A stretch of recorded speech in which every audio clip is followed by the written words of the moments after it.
tu dois déplacer tes affaires dans le quartier de l'équipage car Julien a besoin de la suite principale pour se remettre et mon père a dit cela calmement en se tenant au milieu de ma chambre vêtue de mon peignoir en soie et buvant mon vieux cognac sur le bord du lit tandis que ma mère plongeait ses doigts dans un pot de ma crème de soin à 800 € pour en étaler une grosse dose sur son talon crevassé sans même lever les yeux vers moi. Ne reste pas là comme ça, Chloé, a-t-elle ajouté en précisant que mon frère était stressé et que je pouvais dormir avec le personnel avant que je ne sorte de la chambre pour rejoindre le pont arrière afin de respirer un air qui ne sentait pas la trahison. La chaleur de la Côte d'Azur était lourde mais c'est la vue de Mathis, mon matelot de 19 ans qui m'a glacé le sang alors qu'il se tenait près de la coupée en triturant sa casquette entre ses mains comme s'il attendait une exécution. Mademoiselle Chloé, je suis tellement désolé, a-t-il bégayé en refusant de croiser mon regard car ils avaient des cartes d'identité et disaient que c'était une visite surprise pour un anniversaire alors mon père lui a dit que s'il gâchait la surprise il me ferait le licencier sur le champ. Il connaissait mon nom et savait que j'étais en période de probation car ils n'avaient pas crocheté de serrure ni piraté de digicode mais ils avaient intimidé un adolescent ce qui était leur spécialité, cette ingénierie sociale transformée en arme par un sentiment de supériorité absolue. Il savait exactement sur quel point de pression appuyer alors j'ai dit à Mathis que tout allait bien et de prendre sa pause pendant que je m'occuperais des ordures puis je me suis retournée vers le salon. Je n'avais pas vu mes parents depuis 3 ans sans appel ni fête de fin d'année, juste une rupture nette et silencieuse après qu'ils eurent vidé mon compte d'épargne pour financer la première entreprise ratée de Julien mais maintenant ils étaient de retour non pas pour se réconcilier mais pour encaisser. À l'intérieur du grand salon l'invasion était totale avec 4 valises surdimensionnées bloquant le passage et mon frère Julien déjà affalé sur le canapé en cuir italien faisant défiler son téléphone avant de lever les yeux pour sourire d'un air narquois en disant que ce n'était pas mal du tout. Bien qu'un peu stérile mais qu'il pourrait s'en accommoder car le wifi était correct. Sortez, ai-je dit à tout le monde immédiatement mais Béatrice est entrée de la suite principale en s'essuyant les mains sur une serviette de ma réserve privée en me demandant de ne pas être dramatique car c'était inconvenant et que nous étions une famille disposant de beaucoup de place. J'ai répondu que c'était un lieu de travail en me plaçant entre Julien et le bar car il s'introduisait sur un navire commercial et que s'il n'était pas parti dans 5 minutes j'appellerais les autorités portuaires d'Antibes. Jean-Pierre a ri en se versant un autre verre et m'a demandé ce que j'allais leur dire en prétendant que j'expulsais mes parents âgés après tout ce qu'ils avaient fait pour moi puis il s'est approché en envahissant mon espace personnel avec l'odeur de mon cognac dans son haleine. Il a rappelé qu'il m'avait élevé et logé pendant 18 ans en faisant des sacrifices pour que je puisse avoir tout cela tout en désignant d'un geste méprisant l'intérieur à plusieurs millions d'euros. Tu penses que ce succès est le tien mais il est le nôtre car nous avons investi en toi et maintenant que la famille a besoin d'un retour sur investissement tu veux tout garder pour toi car tu es égoïste Chloé et c'est laid.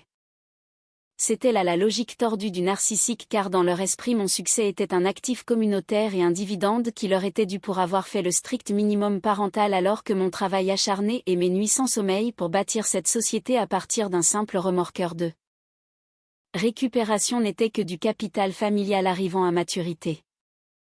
En revanche, les échecs de Julien étaient une tragédie et ses dettes étaient un fardeau collectif nécessitant un sauvetage tandis que mes actifs appartenaient au domaine public et ses passifs étaient une urgence familiale. Vous n'avez pas investi en moi, ai-je dit d'une voix basse car vous m'avez survécu et je vous ai survécu alors sortez de mon bateau mais Julien a répondu sans lever les yeux de son écran qu'il ne pouvait pas car il avait abandonné son bail et qu'ils avaient quitté la maison le matin même pour rester ici jusqu'à ce qu'ils se remettent sur pied.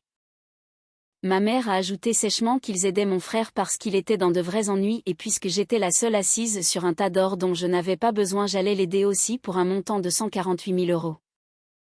Mon père a lâché ce chiffre comme s'il s'agissait du bulletin météo en expliquant que Julien avait emprunté cette somme pour un projet de crypto-monnaie qui n'avait pas abouti auprès d'un prêteur privé agressif qui n'envoyait pas de lettres mais des photos de Julien marchant vers sa voiture. Julien a enfin levé les yeux avec un visage pâle et transpirant et pendant une seconde j'ai vu la peur qui était la seule chose honnête dans la pièce. J'ai expliqué que je n'avais pas 150 000 € en liquide dans un tiroir car c'était une entreprise et que mon capital était immobilisé dans le carburant, les assurances et l'entretien car liquider autant de trésorerie aujourd'hui me paralyserait. Alors fais-le, a dit Béatrice en se versant un verre d'eau pétillante car selon elle je pouvais reconstruire alors que Julien n'avait pas ce luxe et que s'il faisait défaut il irait en prison ou à l'hôpital en me demandant si j'accordais vraiment plus de valeur à un solde bancaire qu'à la vie de mon frère. J'ai demandé pourquoi c'était ma dette et pourquoi j'étais la police d'assurance pour ces jeux de hasard, alors Jean-Pierre a soupiré comme un professeur patient face à un élève lent en disant que ce n'était pas de la charité mais un remboursement rétroactif.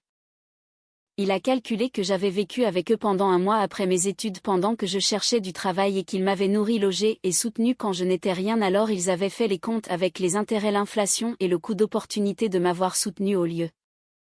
d'investir ailleurs, et que je devais environ cette somme à la famille.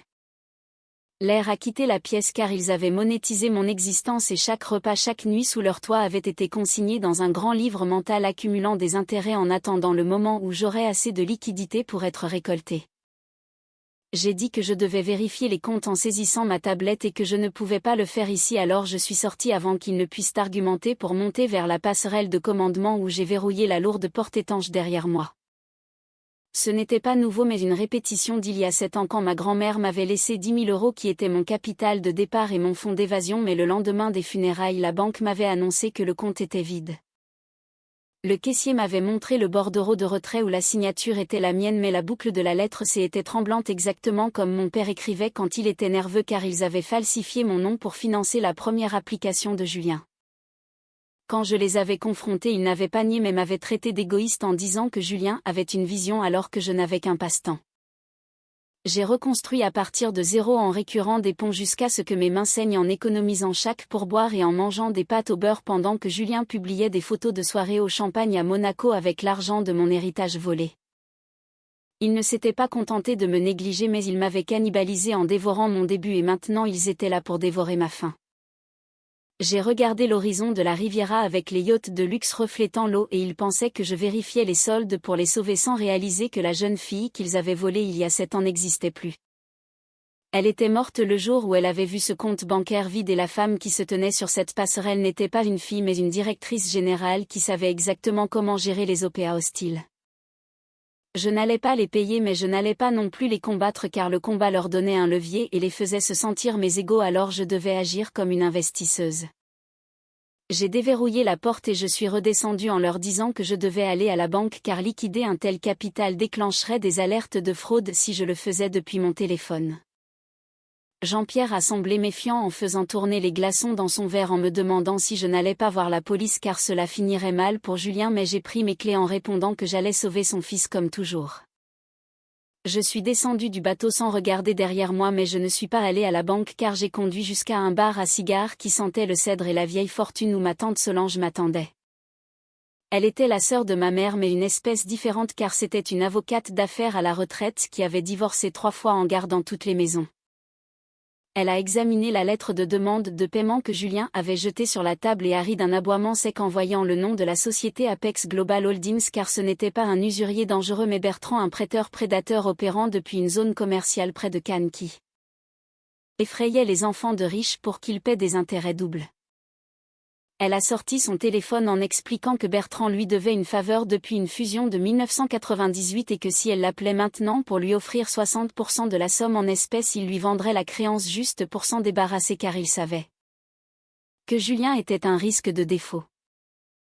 J'ai dit de le faire en utilisant mon compte d'exploitation pour racheter la note et j'ai regardé ma tante travailler avec cette voix terriblement agréable qu'elle utilisait avant de détruire un témoin jusqu'à ce qu'elle raccroche 3 minutes plus tard en annonçant que c'était fait. Le virement était en attente et j'étais désormais la détentrice de la dette de Julien, ce qui signifiait que je le possédais. Alors nous avons passé l'heure suivante sur son iPad, non pas pour rédiger un chèque mais pour préparer un piège. Au moment où je suis revenue à la marina, le soleil se couchait en jetant de longues ombres sanglantes sur l'eau et j'ai arrangé mes cheveux dans le rétroviseur pour avoir l'air épuisé en pratiquant mon expression de fille vaincue et soumise. Je suis montée à bord où ils m'attendaient dans le salon comme des vautours et Julien avait ouvert une deuxième bouteille de vin tandis que Béatrice feuilletait un magazine de noticements en choisissant déjà des idées de décoration.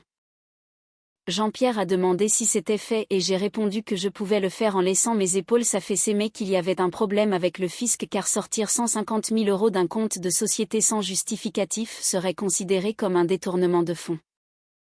J'ai expliqué d'une voix tremblante que je devais enregistrer cela comme une transaction formelle et un rachat de dette. Alors j'ai posé mon téléphone sur la table basse contre un vase pour que la caméra soit face au canapé où ils étaient assis. J'ai menti en disant que mon conseil d'administration exigeait un enregistrement de conformité pour tout transfert important et que j'avais besoin qu'ils reconnaissent en vidéo que cet argent était pour la dette de Julien et qu'ils autorisaient la transaction, sinon la banque bloquerait le virement. L'avidité est un anesthésique puissant qui engourdit l'instinct de survie et mon père n'a pas vu de piège mais seulement une fille suivant enfin les ordres, alors il a grogné d'allumer l'appareil pour en finir. J'ai lancé l'enregistrement en m'excusant pour tout à l'heure avec une voix douce de fille réprimandée, puis je suis allée au bar pour déboucher une bouteille de champagne en disant que j'étais stressée et que je n'aurais pas dû m'en prendre à eux. J'ai versé 4 verres et je leur ai tendu l'alcool et les excuses qui étaient les 2 choses auxquelles ils ne pouvaient jamais résister avant de m'asseoir en face d'eux pour paraître plus petite. J'ai murmuré comme une complice que je ne pouvais pas laisser Julien aller en prison et ma mère a expiré un long soupir dramatique en disant qu'elle savait que je reviendrais à la raison car il ne voulait que le meilleur pour tout le monde. J'ai expliqué mon plan de structurer cela comme un rachat de dette par mon entreprise, ce qui m'offrirait une déduction fiscale de 40 000 € tout en libérant Julien, et j'ai vu l'étincelle dans les yeux de mon père qui pensait m'aider à tricher avec le système, ce qui le faisait se sentir intelligent et en sécurité. Pour que cela paraisse réel aux yeux des auditeurs, j'ai sorti un document épais rempli de jargon juridique en prétendant que c'était un simple papier pour le fisc qui ne verrait jamais le jour mais qui donnait à l'entreprise un droit sur leurs actifs si la dette n'était pas payée.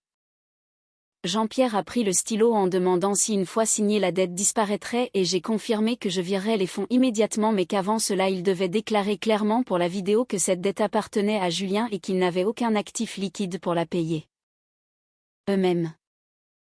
Mon père s'est redressé face à l'objectif avec la confiance d'un homme qui pense réussir un braquage et a déclaré que lui, Jean-Pierre Renaud, reconnaissait que cette dette de 148 000 € avait été contractée par son fils Julien et qu'il n'avait pas les liquidités pour régler cette obligation. J'ai ajouté qu'il fallait mentionner l'héritage de la grand-mère pour établir un précédent sur le mélange des fonds familiaux et mon père, déjà sous l'effet de 3 verres, a agité la main en confirmant qu'ils avaient utilisé mon héritage il y a des années pour financer le premier projet de Julien. Car c'était le même pot d'argent familial. Mon pouls battait fort mais je suis restée calme car il venait de confesser devant une caméra un vol qualifié et une fraude en souriant parce qu'il pensait m'aider à éluder l'impôt, puis j'ai fait glisser le document qu'ils ont tous signé sans lire une seule ligne, ni la clause de défaut ni la renonciation au droit. Mon téléphone a vibré pour confirmer que la transaction était terminée et que l'actif était acquis, alors j'ai arrêté l'enregistrement et j'ai dit calmement que l'argent était parti mais que je n'avais pas remboursé la dette car je l'avais rachetée et que maintenant c'était à moi qu'il devait de l'argent. Le silence s'est installé quand je leur ai montré la clause car leur aveu enregistré d'insolvabilité déclenchait un défaut immédiat rendant leur maison saisissable par l'hypothèque que je venais d'activer. Mon père a explosé, ma mère a hurlé et Julien a paniqué mais j'ai pressé l'alarme silencieuse et les agents de la capitainerie sont arrivés en quelques secondes pour escorter ces passagers non autorisés hors du navire commercial sans aucune discussion possible. 3 semaines plus tard, le tribunal a rendu un jugement sommaire validant l'hypothèque et la maison a été vendue pour couvrir la dette, le vol initial et les frais de justice, tandis que Julien a reçu un ordre de saisie sur salaire de 15% pendant 10 ans. Tu es un monstre, m'a-t-il dit, mais j'ai répondu que j'étais simplement une créancière, et alors que le yacht s'éloignait du quai, j'ai supprimé leur numéro car la famille n'est pas inestimable. Cette histoire illustre parfaitement le moment où la dynamique toxique d'une famille se heurte à la réalité froide et implacable du monde des affaires. Pendant des années, Chloé a été perçue comme une ressource inépuisable par ses parents, une simple ligne de crédit sur laquelle ils pouvaient tirer pour éponger les échecs de leur fils préféré. Ce qui rend ce récit particulièrement satisfaisant, c'est la manière dont la protagoniste utilise les propres armes de ses parents, la manipulation, le sentiment d'impunité et l'avidité, pour enfin briser ses chaînes. En transformant un rachat de dette en un piège légal imparable, elle ne se contente pas de récupérer son argent, elle reprend le contrôle de son identité et de son avenir. La justice ici n'est pas seulement financière, elle est morale. Les parents, en pensant voler une dernière fois leur fille, finissent par signer leur propre perte. C'est un rappel puissant que le respect ne s'achète pas et que la loyauté familiale s'arrête là où l'abus commence. Selon vous, Chloé est-elle allée trop loin en saisissant la maison de ses